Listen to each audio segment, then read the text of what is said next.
গতকাল নায়িকা নুসরাত ফারিয়াকে বিমানবন্দর থেকে আটক করা হলো। এখন কী কারণে আটক করা হয়েছে, ওর নামে কোনো সুস্পষ্ট ফৌজদারি অপরাধ আছে কিনা সেটা জানি না।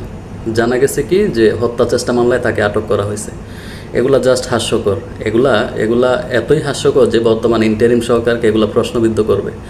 আগেও এই সমস্ত ঝামেলাগুলো ছিল, নানান মামলা দেখায় মানুষজনকে গ্রেপ্তার করে ফেলতো। এখন আপনারাও সেটাই করতেছেন। গত কিছুদিন আগে স্বয়ং রাষ্ট্রপতি সভা চোখ ফাঁকি দিয়ে আপনাদের সহযোগিতায় বিদেশ চলে গেল, আপনারা কিছুই করতে পারলেন না। আর আপনারা এখন আটকাচ্ছেন নুসরাত ফারিয়াকে, এখন আপনারা ডিস্টার্ব করতেছেন আন্দালিব রহমান পার্থ ভাইয়ের স্ত্রীকে। তো এগুলো খুবই হাস্যকর। এখন মুজিব সিনেমায় শেখ হাসিনা চরিত্রে অভিনয় করা যদি নুসরাত ফারিয়া অন্যায় হয় সেটা ভিন্ন কথা, অথবা আওয়ামী লীগ আমলে যদি কারোর সাথে তার সখ্যতা থাকে সেটা ভিন্ন কথা, কিন্তু তার নামে তো একটা নির্দিষ্ট ফৌজদারি অপরাধ থাকতে হবে, যে অপরাধে সে সরাসরি সম্পৃক্ত ছিল। তারপরে না আপনি একটা মানুষকে আটক করতে পারেন, গ্রেপ্তার করতে পারেন। খুব দ্রুত নুসরাত ফারিয়াকে ছেড়ে দেওয়া হোক।